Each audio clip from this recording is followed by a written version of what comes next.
Ezihamba phambili indaba namuhla we-EFF Ushaye we-ANC Kumasipala Umhlathuze. Kubuyiselwe Ubuholi Basemsunduzi kanti awezombusazwe athi angeke adlale ukhongolose. Indaba ze-1KZNTV ifundele uphilano wakaCebekhulu kaMzimba umntwana uyakhuleka nenabendlove namandla. Sanibonani. Kusuka isikhuluka isidumo namuhla ekuseni emhlanganweni wokukhetha nokugcotshwa kwamakhansela kumasipala Umhlathuze Richards Bay enyakatho neRamthanange ngathi kuba nokuhilisana phakathi kwamalunga yeqembu likakhongolose nawe EFF maqedanela qhumi iqupha. Imeya entsha lomasipala uDokotela uNkonzo yakhe eDonda uthi into abayibeke phezulu eqhulwini uqinisekisa ukuthi umphakathi uyahlinzekwa ngezidingo nqangi ikakhulukazi amanzi. Kuqhumi iqupha ngenkathi iqhubeka umhlangano okukhetha imeya entsha kamasipala Umhlathuze enyakatho nesifundazwe KwaZulu-Natal.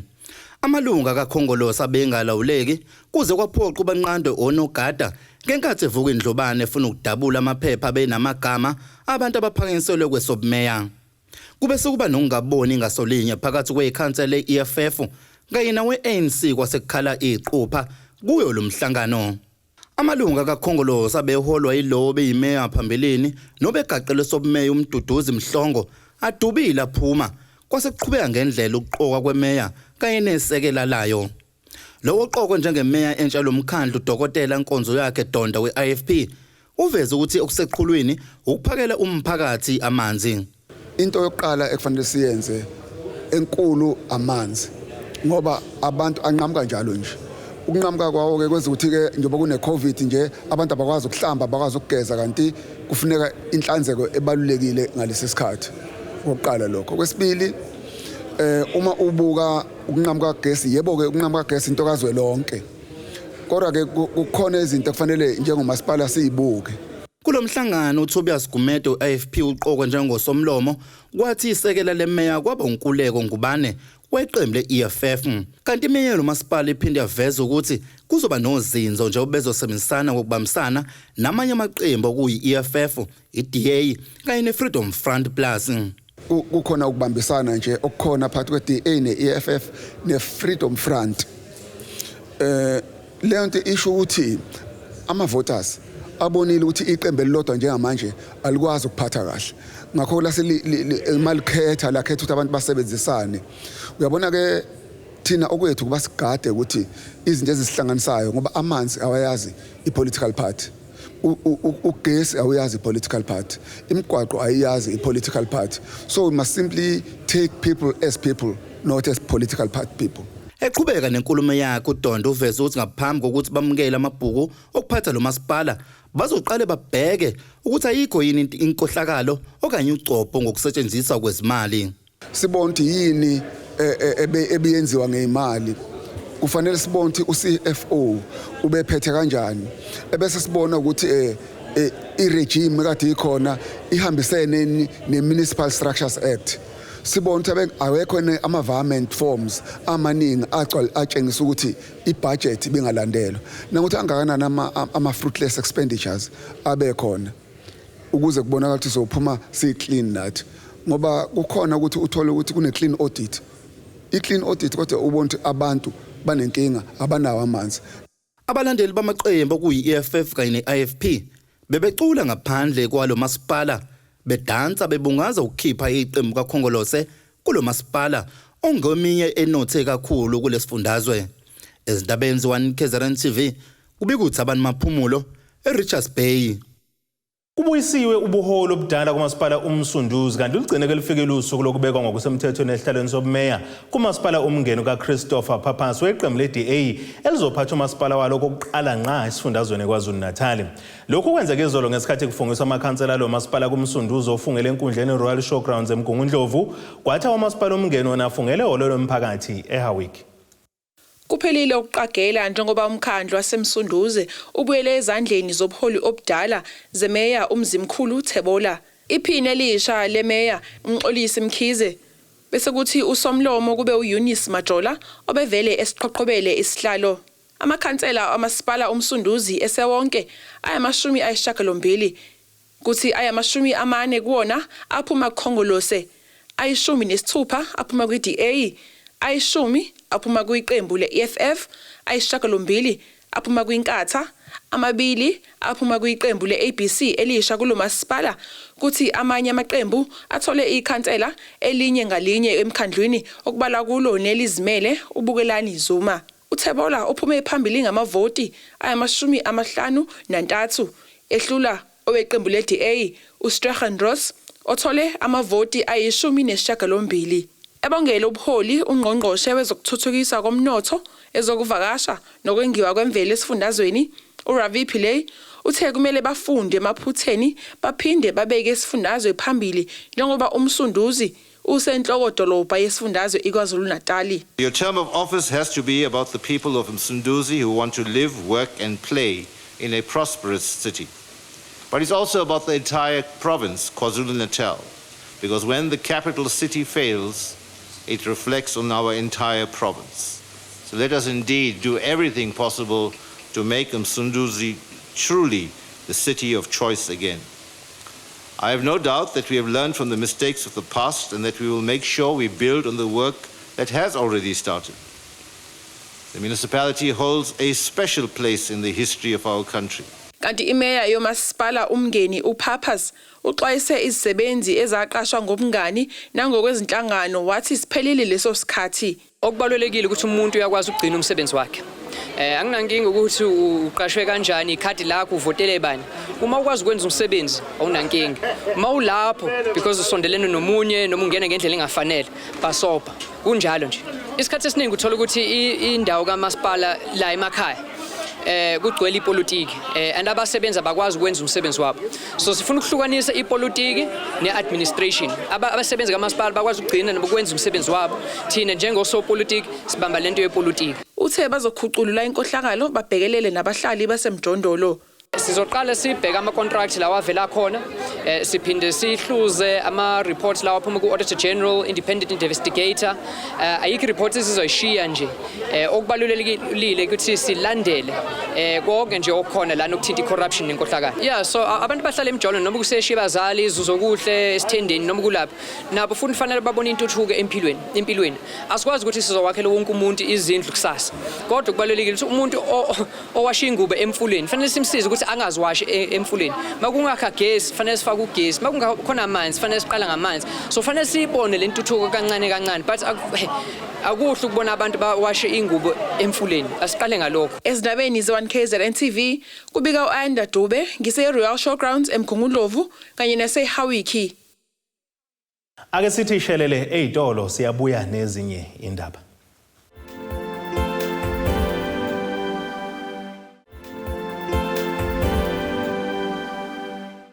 Kana amaqembu ezepolitiki athi ANC ngeke kuyisize ukudlala kepolitiki ayichaze njengengekho ngokuphazamisa ukuhlala komkhandlu ethe kungamabomu ngoba nakho ibona kiphucwa amandla.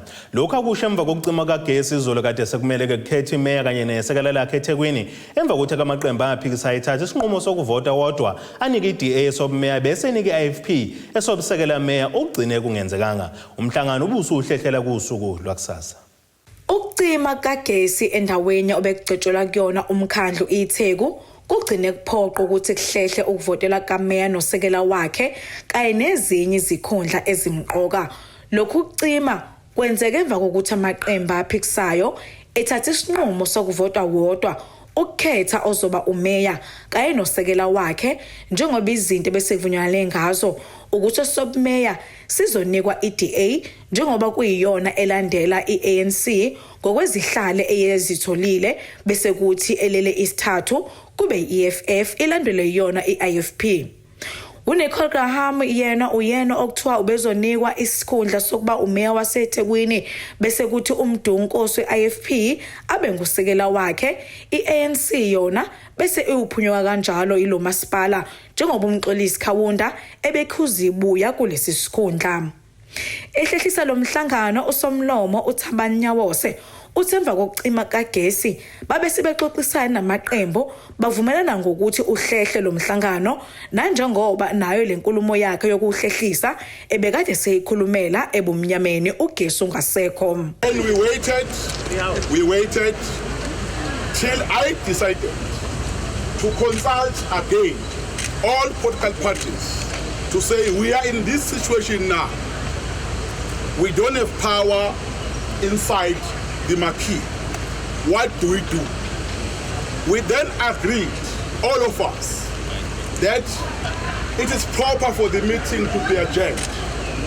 But if the meeting is adjourned, we have to convene on Wednesday and continue with the business that has not been concluded today in the meeting. Now, I'm now officially announcing or informing you that the meeting is being adjourned. We'll reconvene on Wednesday and continue with the business of council. Abamaqembu babese beveza ukuthi abajiki kodwa ukuthi iTheku bayayikhipha iANC emandleni kuwona. eThekwini siyazi ukuthi ngendaba ukuthi amaqembu amakhulu epolitiki ade siphethe azenzela umathanda angasicabangeli. Kufinyelela inhlangano ezincane seyibeningi eThekwini. Kodwa ke sibothi kufanele sikwenze ukuze sikwazi ukuthi siye phambili ukuthi sihlangane sibe yilento ekuthiwa yimbumba. Ekubeni imbumba igwethuke into esiyenzayo ithina esisho ukuthi ubani okufanele abuse ubani okufanele angabusi. Njengamanje ke sikusho sithi cha ukhongolose akusixolela kancane ke uyekela abanye ke bangene nawo usuka phansi. Ilokho nje sihlangene ngakho kwamanje. Uma sihlala la wenze okubalekile nokuthi abantu baseThekwini bakwazi ukuthi iANC izobe singasekho kumasipala kusukela Wednesday noma bangahlehlisa kanjani bahlehlisa into eseyivele ifikile ngeke basakwazi ukuthi babe kupower. We're going to remove them.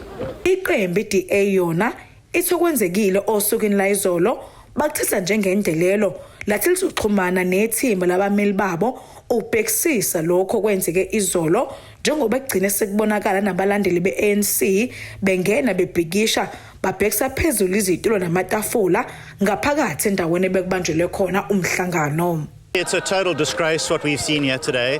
The ANC know that they don't have the numbers to win the mayor and the deputy mayor, and there has been active undemocratic behaviour by the African National Congress, and that's because they know that they just don't have the numbers.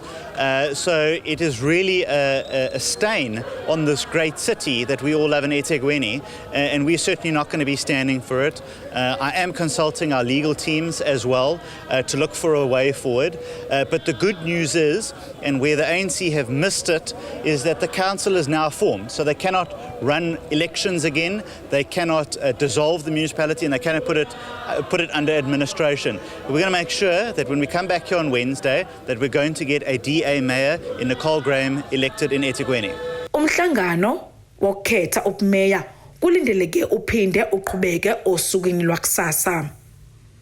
Ngutebogo Sibisi wezindaba ze1KZNTV ngibika ngiseThekwini. Uqophe kumlando kumasipala kaDukuze enyakatho KwaZulu-Natal ngesikhathi ke kufungiswa ngokusemthethweni umeya uLindi Ngiyakha ongesifazana osamusha kwesobumeya. Efungiswa ke namanye amakhansela omkhandlu Ngiyakha uthi kumele iphele lento yokuqwebhana kubangwa ke ikhundla kodwa ke kumele kuqhakanjiswe idingo zomphakathi. Kuqhubekeke ngaphandle kwezihibo okugcotshwa kwamakhansela omkhandlu wakwaDukuza.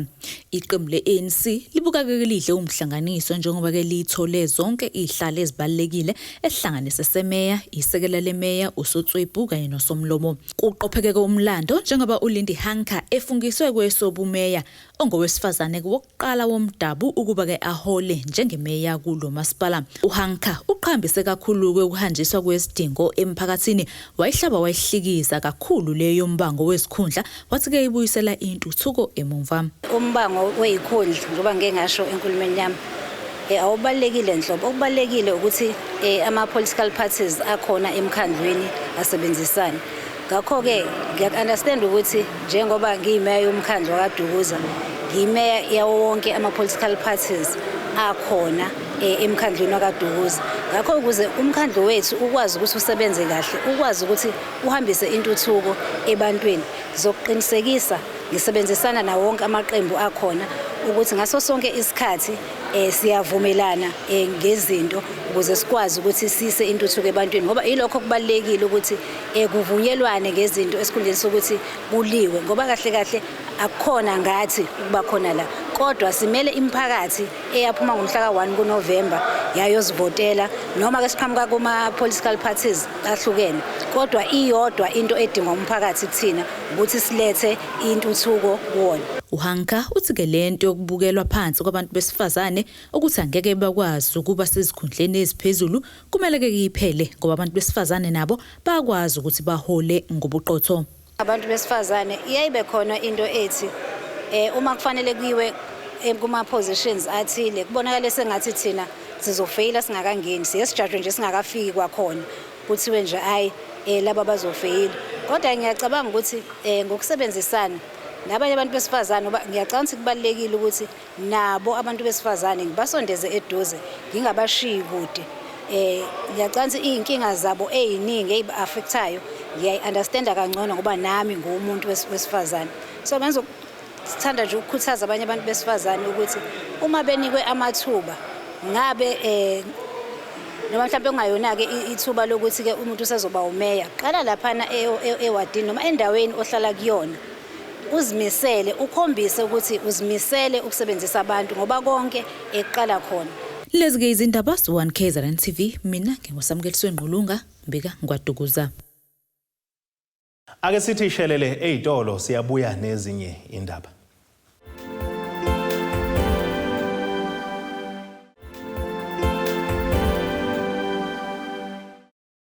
Abenkampani egxile kwezemvelo Royalty Agribiz bavulela kosomabhizinisi abagxile kwezokufuya ithuba lokusebenzisana nabo. Fatima Celo esikhulu ke esiphezulu kule nkampani uthi babona igebe kakhulukazi kosomabhizinisi abahweba ngokudayisa inyama ngakho bafuna ukubathuthukisa ngamathuba akhona kulomkhakha kwazise bathole ithuba lokuthumela ikhumba emazweni aphesheya kwelwandle. Ithuba elingqayizivele kubafuyi abahweba ngokuyifuyela bahlinze ebese bedayisa inyama njengoba inkampani ebizwa ngeRoyalty Agribiz ifuna ukusebenzisana nabo ngenhloso yokuthenga lezo zikhumba. Le nkampani igxile ekushukeni izikhumba izithengise zinjalo iphinde ke yakhe izinto ezahlukahlukene esifaka ke phakathi ukuhlobisa izikhwama, izicathulo nokunye okuningi. Passion ye business yethu is that one, it's got a lot of educational element to it ukuthi abantu baningi bangazi ukuthi ikhumba actually is the beginning process of leather. So there's an element here education ukuthi senzayo lapho to teach people to say actually ukuthi leather iqala kuphi, but the beauty as well of ikhumba zethu and particularly South African hides as well ukuthi abantu baningi bayazi ukuthi nguni hides a lot of people know ukuthi you only get one yabo, so mina nawe vele singaba ukuthi sihlobene, that's literally what the cows stand for.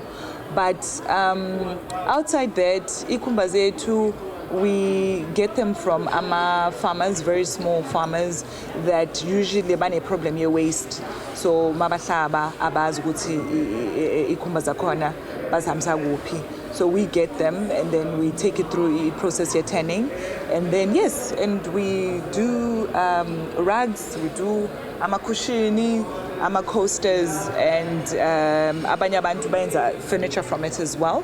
Ngemva kokubona ukunganakekelwa ngendlela nokulahlwa kwezikhumba emadeleni kanye nasemakhaya ngemva ke kwemicimbi yesintu, iRoyalty Agribiz iboneke kuwumqondo omuhle ukuba ezithenge ngenhloso ke yokuthuthukisa umnotho wasezindaweni zasemakhaya. Isikhulu esiphezulu kule nkampani uFatima Cele uthi ke baseyinhlelweni zokusebenzisana nezwe lase-India njengoba ke inkulu imakethe yalolu hlobo khona kwaziseke kabakholelwa ekubulaweni kwezilwane. Vele sifuna ukusebenzisana nabantu banjalo because uzothola ukuthi umuntu with small farmers mhlambe ngelanga uhlaba inkomo mhlambe zi5 or zi10, those are the type of people vele sifuna ukusebenzisana nabo ukuthi we are able to take those type of volumes, so they can get hold of us.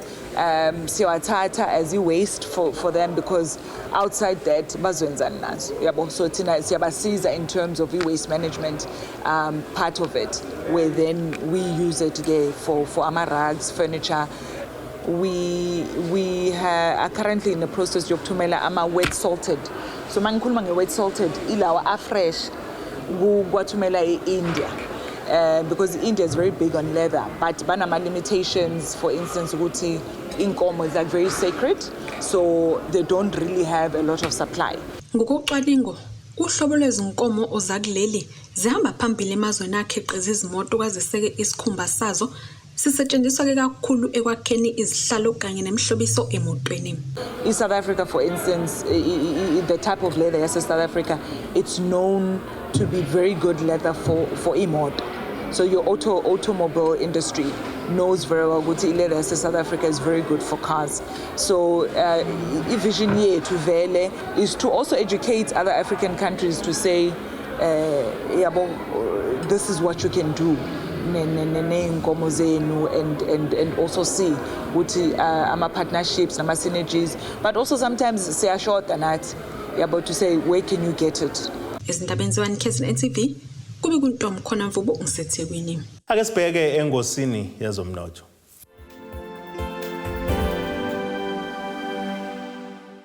Iranda kuleli bizo 15 rand 87 cents kuyidola lasemelika bengu 21 rand 24 cents kupondo waseBrithani bengu 17 rand 84 cents umaliqhaniswa neeuro yase-Europe kanti itenge egolide ime $1,804 40 cents ounce uthi intengo longahluziwe ibe $79 70 cents ounce. Ake sibheke engosini yezemidlalo.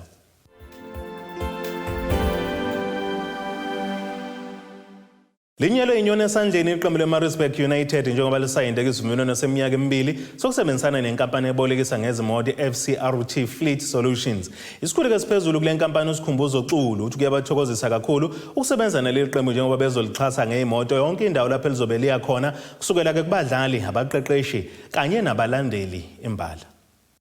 Ihlabane ngethuba eliyingqayizivele inkampani yomuntu omnyama osemusha iFCR Fleet Solutions njengoba isayine izivumelwano neqembu lebhola lezinyawo iMaritzburg United sokuthi baxhase ngezimoto yonke indawo lapho bezohamba khona.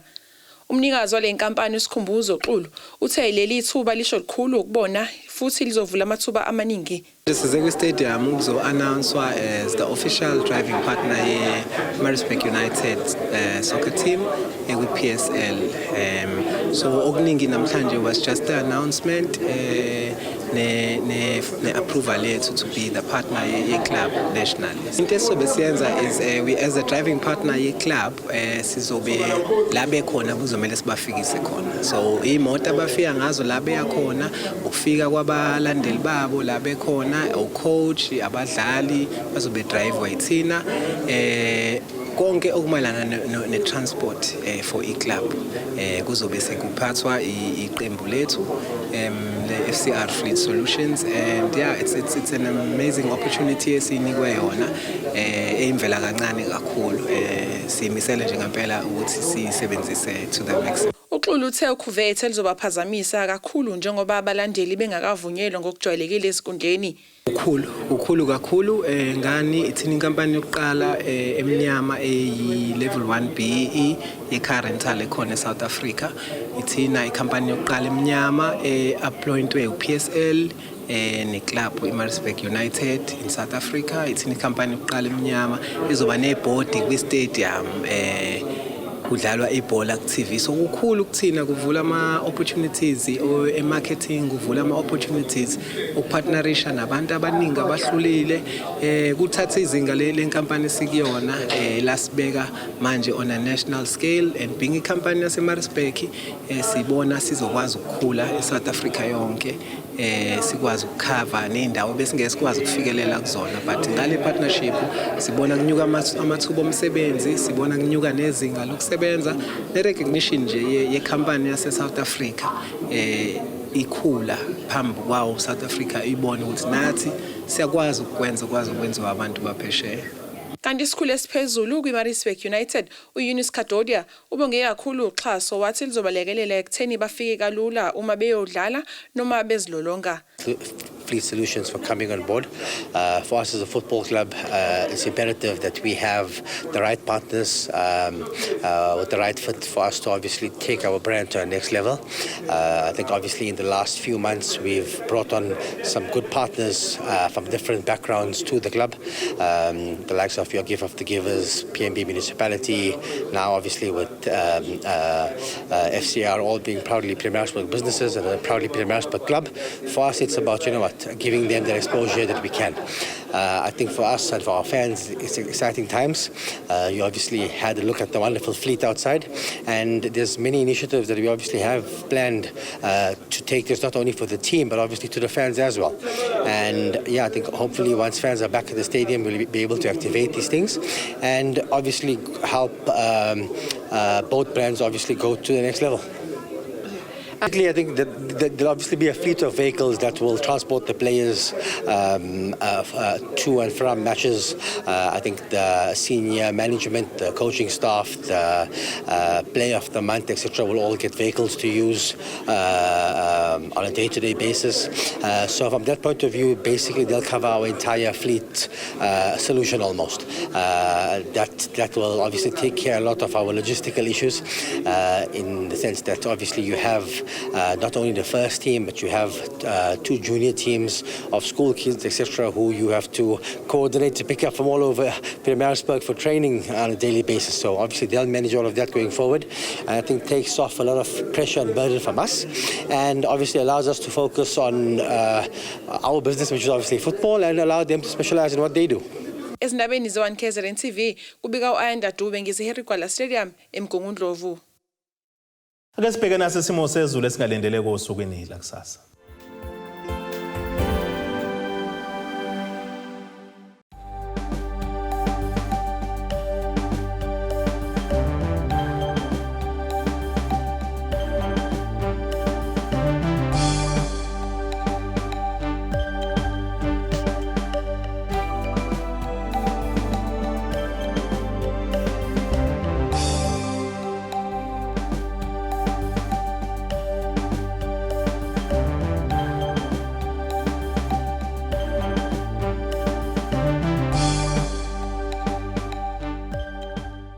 Nina benyathe emnyama kandaba ejame ngomkhonto ophezu komzimvubu amamponda isaba kuyehlela ziyaguqa bese iphaka namuhla hlangabeze kusasa ngesikhathi esifanayo.